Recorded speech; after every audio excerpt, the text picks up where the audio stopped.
Halo, berjumpa lagi bersama Ruang Kolaborasi. Kali ini kita berkesempatan untuk ngobrol bareng dengan salah satu musisi, seniman musik juga, dan seniman visual. Siapa dia? Kita sambut Mas Digi Sigit. Selamat sore. Selamat sore. Selamat sore. Gimana kabarnya Mas Digi Sigit? Saya pengestunya. Alhamdulillah. Baik, alhamdulillah. Untuk awal ini kita mau tahu ya, awal mulanya Mas Digi Sigit ini bisa menggeluti dunia musik dan dunia seni visual. Itu gimana ya? Kok tiba-tiba kecemplung di situ? Orang dadi liyane misalnya dokter, guru. Itu gimana bisa cerita ke teman-teman? Kebetulan ini ya, SMA-nya dulu berkesempatan di SMSR. Ya. Jadi dari SMA udah memang belajarnya seni rupa. Lalu di SMSR itu kebetulan juga seni pertunjukan, tari, terus musik, terus visual itu satu komplek. Komplek. Dan kita sering nongkrong barengnya itu di Pendopo. Jadi secara kebetulan dan suasananya waktu itu memang terus interaksinya ya antara disiplin kesenian itu berinteraksi antara sama teman-teman SMM musik, terus SMSR sendiri teman-teman visual, lalu SMKI seni pertunjukan. Kita jadi kayak tumbuh bareng, jadi terus sinergi ya berarti. Sinergi, nah itu saling menginfluence ya. Nah kebetulan juga terus sekitaran di 98 gitu kita itu punya kelompok diskusi waktu itu.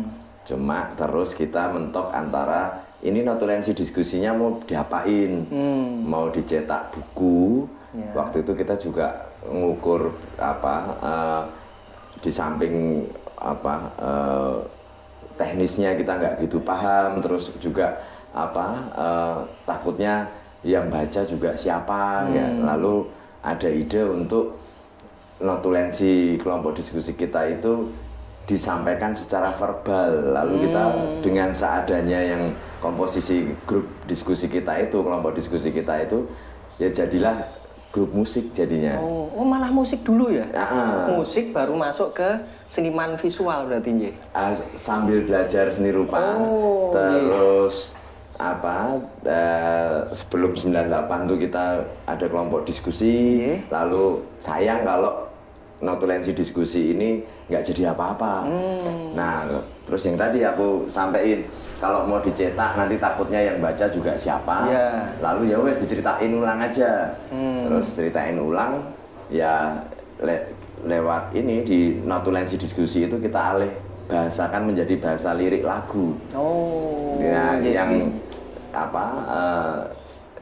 Yang ada di grup kita, di kelompok diskusi kita itu ya ada yang bisa gitar, ada yang bisa bass, lalu ada yang bisa program musik. Yaudah kita jadi punya grup elektronik namanya Teknosit itu awalnya begitu, dari kelompok diskusi duluan kita malang. Terus ya udah kita pindah jadi lirik lagu sambil dengan aktivitas musik itu ya saya juga meneruskan konsentrasiku terhadap seni visual. Ya untuk itu terus ya menekuni sampai sekitaran dari awal 2000-an sampai sekarang dengan seni grafis ini yang saya tekuni. Salah satu teknik seni grafisnya stensil. Jadi metodenya stensil ya. Awal mula nih nemu metode stensil ataukah dari awal langsung aku ngambil stensil atau berproses dulu? Awalnya enggak. Awalnya yang drawing, lukis, lalu ya coba juga belajar 3 dimensi sama teman-teman patung. Terus di akhir 2000-an itu saya nemu ini ya. Teknik ini aku suka karena dia punya kekuatan penggandaan. Kalau seni grafis itu bisa direpitasi. Nah, dengan kekuatan penggandaannya ini, jadi aku bisa bercerita tentang satu hal, anggaplah satu isu, itu ke banyak tempat, karena dia bisa aku gandakan.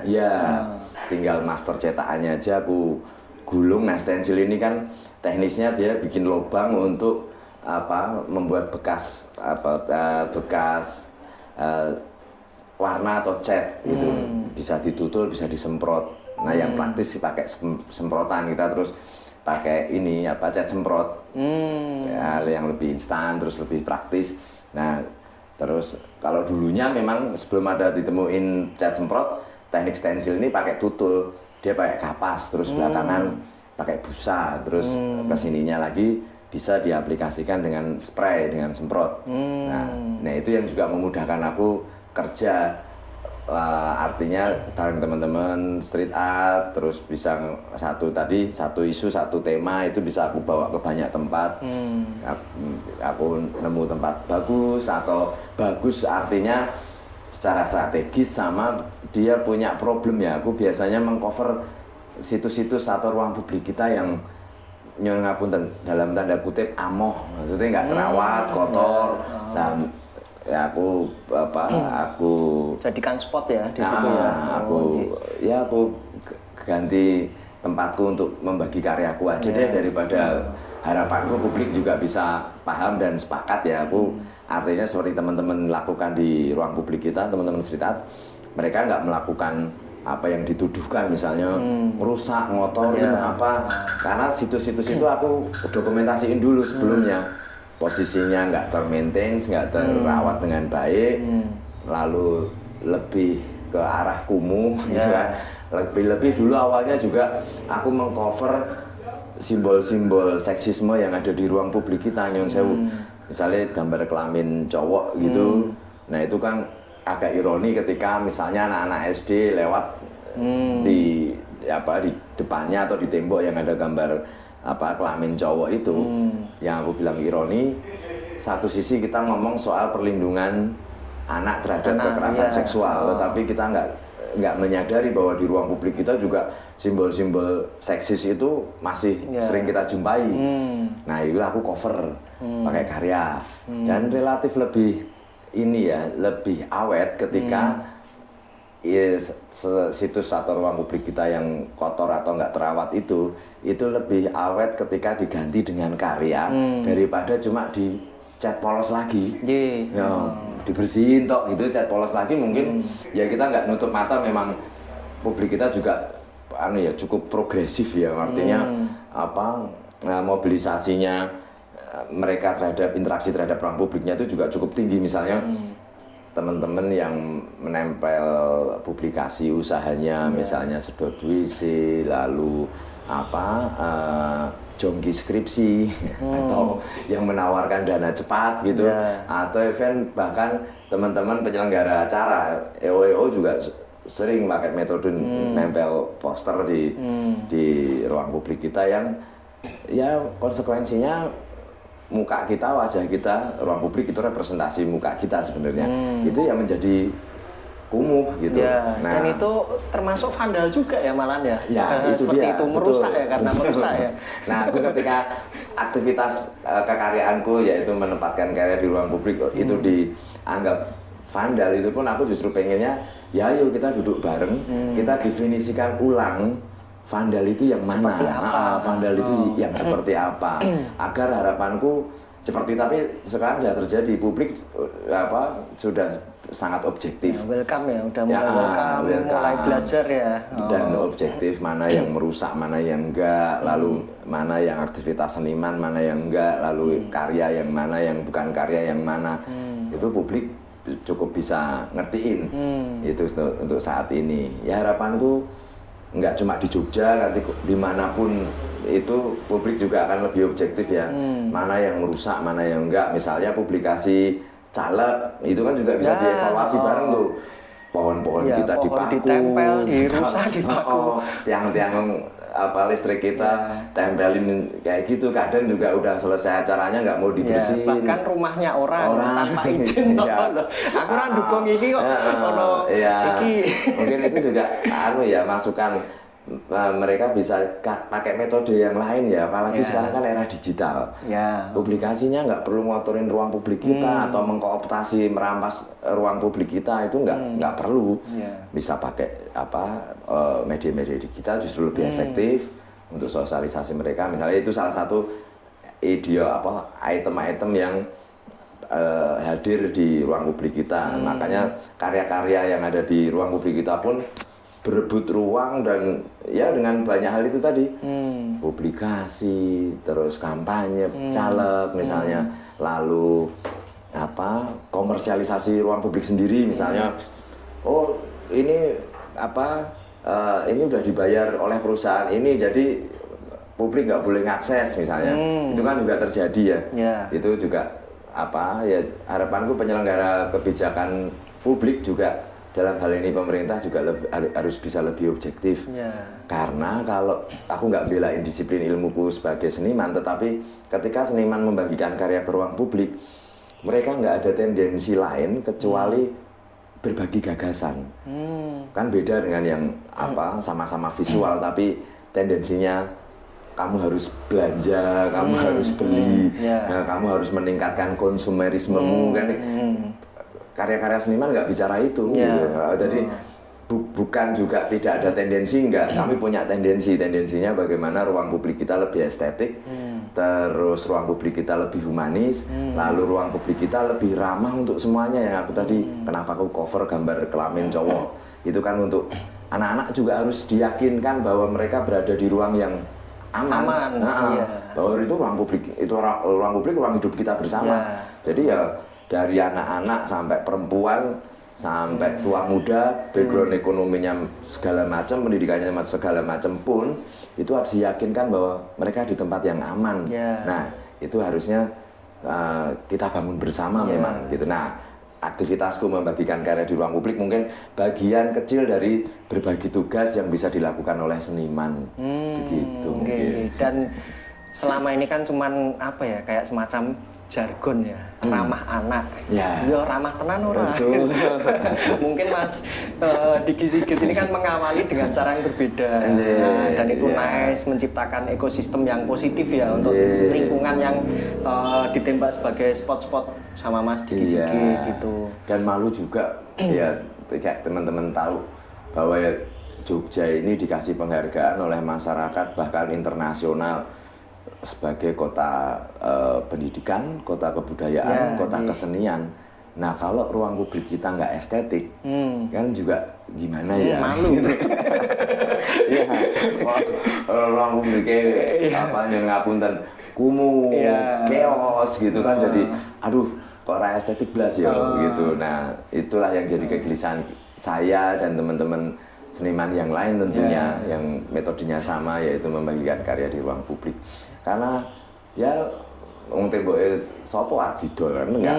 Tendensi kita cuma satu, ruang publik kita menjadi lebih manusiawi aja gitu. Dan harapanku sih akan lebih banyak lagi teman-teman seniman, bahkan mungkin sastrawan ya. Aku juga berharap tiba-tiba puisinya dicetak gede lalu dipasang di jalan misalnya. Itu juga penting karena yang mencerdaskan kehidupan bangsa itu sebenarnya sastra. Jadi teks literasi gitu. Nah, teman-teman sastrawan juga bisa penggalan-penggalan teksnya, puisinya atau karya tulisnya itu dipasang. Yang catatan visual ya gambar atau masang karya di ruang publik, dan itu dilakukan banyak seniman. Tentunya ya ruang publik kita akan jauh lebih cepat mendekati manusiawi gitu. Doanya di ACC Gusti Allah. Amin. Terus nama Mas Diki Sigit ini nama asli ya? Bukan. Aslinya? Aku namanya Muhammad Sigit Nur Cahyo. Muhammad Sigit Nur Cahyo. Diki itu artinya itu apa? Diki? Itu nama pemberian istri saya. Oh gitu. Terus Sigitnya pakai nama asli saya. Ya, dan ya ngerejekeni ternyata. Amin. Terus disingkat tuh DS itu tadi. DS ya. DS. Terus titik angka belakang itu adalah tahun karyanya dua angka di belakang itu tahun pembuatan. Itu juga sebenarnya memudahkan aku untuk pengarsipan ya. Karena aku juga nyadarin pengarsipan itu ya penting, cuma kadang kita kelewatan gitu. Jadi ya udah sekalian. Jadi setiap aku bikin karya aku bikin kayak semacam tanda tangannya gitu ya, tanda sign dari aku. Sekalian belakangnya tak kasih 2 angka tahun pembuatannya. Nah itu juga mudahin aku sebagai seniman yang memang berkewajiban mengarsipkan atau mendokumentasikan prosesnya gitu. Terus kalau dilihat tuh paling lama Mas, tahunnya berapa? DS12. 2012 ya, berarti. Oh. Itu ceritanya gini. Setelah 2010 itu aku agak gamang ya, artinya juga bingung. Kita kan punya tradisi untuk anonim kalau di street art. Oh iya. Ya. Dan aku juga respect kalau sebagian banyak teman-teman sekarang masih menjaga tradisi itu. Menjaga tradisi anonimus gitu ya.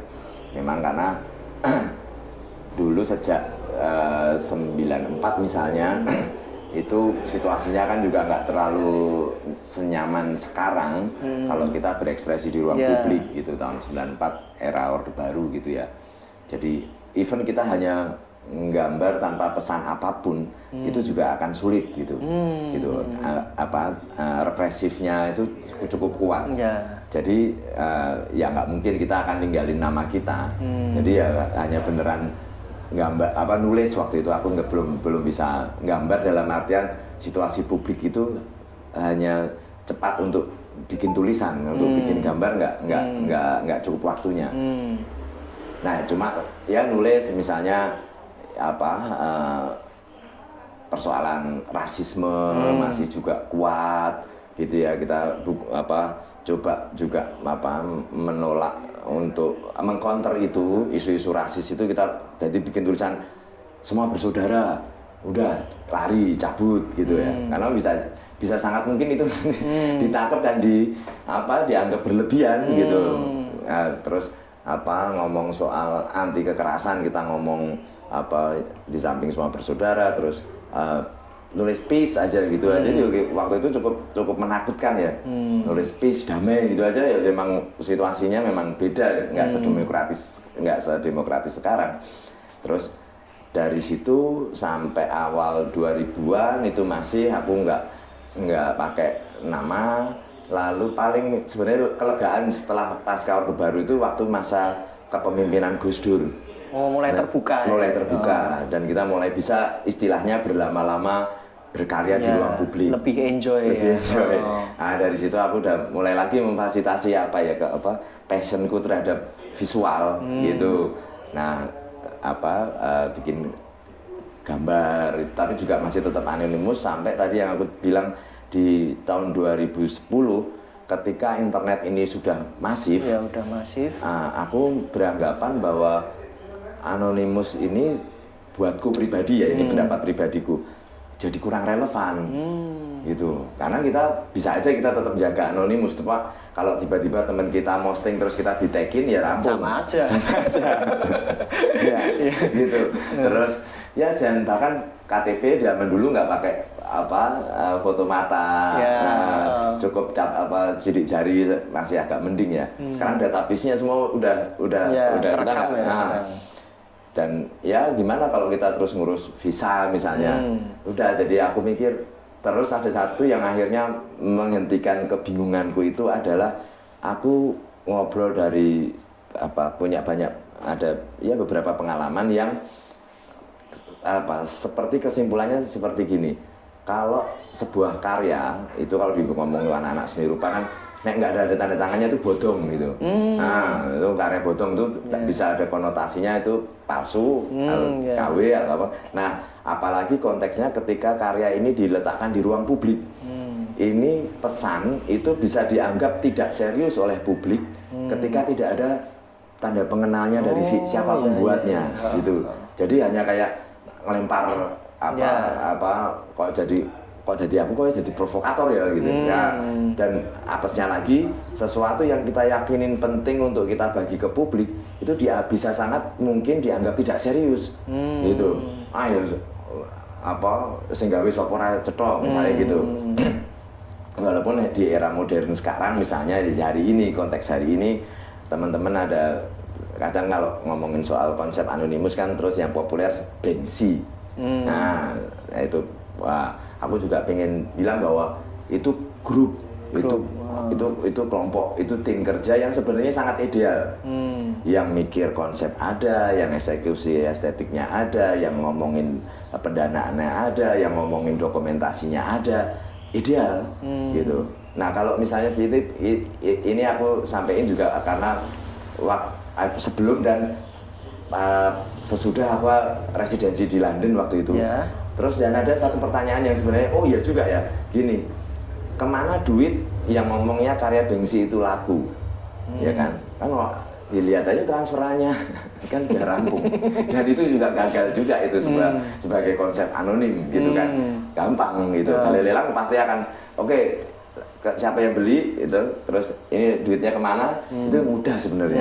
Nah, cuma kan ini ya, yang aku anggap itu, aku nggak nutup mata itu tim cukup ideal dan mungkin dari kita misalnya Pak project aja misalnya bikin nama brand, anggaplah itu brand. Terus ya kita main-main seperti itu sangat mungkin. Itu sangat bisa, itu ideal karena teamworknya lengkap. Terus yang tadi kalau memang anonimus ya karya yang katanya punya Banksy itu laku, duitnya kemana? Itu kan gampang, dan itu juga peruntukan konsep anonimnya. Bisa di tracking. Iya, benar. Nah, kalau itu jadi terus tadi balik lagi kenapa terus di 2012 aku nyantumin DS12. Jadi nggak ada DS10, nggak ada DS11, adanya DS12. Itu aku mikirnya ya di awal-awal sejak 2010 sebenarnya. Jadi 2 tahunan itu aku mikir sampai oh ya nggak relevan juga ya buatku gitu. Karena ya walaupun secara pribadi aku juga masih sangat menghormati, aku respect terhadap teman-teman yang masih menjaga tradisi anonimus itu. Karena itu sangat sejarahnya panjang sama resistensi, sama dialektikanya, sama progresnya, sama perkembangannya street art itu sendiri. Sampai street art justru ini ya jadi cukup penting sebenarnya. Itu sampai dari yang tidak dianggap lalu menjadi cukup penting. Ini ngomong soal seni rupa udah gitu. Even itu diletakkan di jalan atau bagaimana ya itu ini ngomong kemajuan seni rupa itu sendiri gitu. Betul. Terus ini kan Mas Diki Sigit ini baru ada pameran ya. Ya di galerinya Mas Diki Sigit ya. Di sini ya, di Kebun Buku. Kebun Buku. Ya, itu tanggal 1 November sampai 14 Desember. 14 Desember. Sebenarnya sampai 1 Desember hanya saja Pak Han dan teman-teman Kebun Buku minta untuk diperpanjang 2 minggu, jadi besok selesainya 14 Desember. 14 Desember. Ya, nah Kebun Buku ini ada Pak Han, ada Mas Jun, lalu ini toko buku dan galeri juga. Ya, dan programku pameran tunggal ini program itu diorganize oleh Om Patup Pop organizer ya. Jadi aku sekian dari sudah ada berapa seniman ya yang pameran tunggal di sini yang di program itu. Aku yang berkedapatan sekarang gitu. Terus yang jadi pertanyaan itu kenapa sih judulnya teruslah merdeka? Nah itu loh. Apa zaman sekarang kemerdekaan tuh susah banget. Kok yang diangkat isunya itu? Kenapa? Ini juga ngomong seniman tuh selalu gelisah ya. Gelisah terus. Ini bagian juga kegelisahanku ngelihat situasi kita sekarang. Artinya begini, ya langsung aja to the point. Konteks ngomong soal persoalan korupsi. Nah, ini kan problem kita, problem kebangsaan kita, problem kita sebagai nation, sebagai negara itu nggak beres-beres. Nah, sebenarnya kalau kita mau urai, kenapa korupsi nggak kelar-kelar, itu juga disebabkan karena tidak adanya mental merdeka. Jadi mental inferior, mental terjajah kita itu nggak rampung sejak 45 ternyata sampai hari ini. Dan efek penjajahan itu memang yang paling mengerikan ya kehancuran mentalnya itu, mental inferior ya, mental kalau Bob Marley ngomong mental budak ya, apa mental slavery itu. Nah, ini yang harus hilang. Kalau misalnya bangsa kita memang merdeka, itu tidak hanya sebuah jargon atau tidak adanya intervensi dari negara atau bangsa lain, enggak di situ aja, enggak berhenti di situ. Tetapi merdeka secara mental dari dalam ya. Dari dalam. Ya. Merdeka itu sejak dari mental. Itu kalau kita bisa menjaga itu bersama, artinya itu kan satu hal yang harus kita bangun bareng. Artinya dijaga, yaitu ya hal-hal yang bisa merusak mental merdeka generasi kita. Itu ya kita bagaimana mungkin semungkin mungkin itu kita hindari untuk generasi sesudah kita itu nanti menjadi generasi yang cukup punya mental merdeka, tentunya Indonesia akan selamat. Karena kalau enggak ya ini korupsi enggak rampung-rampung. Hutan, kekayaan alam yang kita tahu milik mereka yang dan kita cuma pinjem, besok kita kembali ke mereka, ke generasi sesudah kita. Lah nek wis entek kabeh piye? Jare minjem. Kok dia bisa-bisa kayak hari gini kan? Kayak sekarang gitu. Nah, ternyata karena dan korupsi dari atas sampai bawah ini bisa jalan, itu karena ya mental inferior, mental terjajah. Kalau punya mental merdeka, tentunya korupsi itu satu hal yang sangat memalukan ya. Kamu udah sepakat nih dengan job desk-nya. Job desk-mu sekian, oke. Gajinya sekian. Sepakat, kalau nggak sepakat nggak usah diterima. Tapi kalau sepakat ya kamu jalan. Tapi ketika jalan, di tengah jalan masih cari-cari. Nah, ini nyun ngapunten ngomong ke birokrasi kita ya. Gitu. Ya karena terbukti masih aja kasus-kasus korupsi, bahkan nilainya tinggi-tinggi, gede-gede, masih berulang-ulang. Dan bisa kita pikirkan ulang ketika Indonesia ini dikorup sekian banyak seolah-olah tidak ada persoalan karena memang kita kaya raya. Tapi kan kekayaan itu bisa habis kalau caranya manajemennya kayak gini ya. Kalau manajemen pengelolaannya kayak gini ya lama-lama habis. Kalau sudah habis, baru tuh kita akan sadar. Kita bisa belajar dari Ethiopia misalnya. Itu kan dulu dianggap negeri 1001 malam ya. Saking makmurnya, saking kayanya. Tapi hari ini kita bisa tahu bagaimana yang di sana yang ada cuma perang saudara. Karena kekayaan alamnya udah habis. Yang nanti hadir ya pabrik senjata, suplai. Karena yang ada yang tersisa dari sesuatu yang dikorup dan habis cuma konflik. Nah, itu juga dirawat konfliknya sampai sekarang. Jualannya malah konflik, akhirnya jualan konflik. Dan itu kan mengerikan sekali. Aku nggak utopian atau aku nggak cuma sekedar pemimpi atau fobia bahwa ini harus dihentikan. Mental merdeka harus diutamakan, bahkan menjadi orientasi gitu. Karena ketika tidak ada mental merdeka, ya korupsi nggak kelar-kelar dan Indonesia akan habis kekayaannya. Baru masa ya kita tega mewariskan ke anak cucu kita konflik, utang, perang saudara gitu. Karena contohnya ada gitu. Kayak yang aku sebutin tadi, Ethiopia kita tahu mereka kelaparan segala macam, sedangkan dulu itu negara yang sangat makmur sampai dibilang 1001 malam gitu, saking indahnya begitu. Nah, itu kenapa teruslah merdeka yang jadi salah satu judul karyaku. Iya, aku pakai untuk pameran tunggalku yang ketiga ini. Iya. Karena buatku itu esensinya dari semua karya ini ya esensinya ya berdoa untuk generasi selanjutnya adalah generasi yang memiliki mental merdeka yang bisa meninggalkan mental terjajah yang kayak generasiku gagal. Gitu. Oke. Mungkin waktu kita terbatas, jadi obrolan dengan Mas Diki Sigit mungkin sampai di sini saja.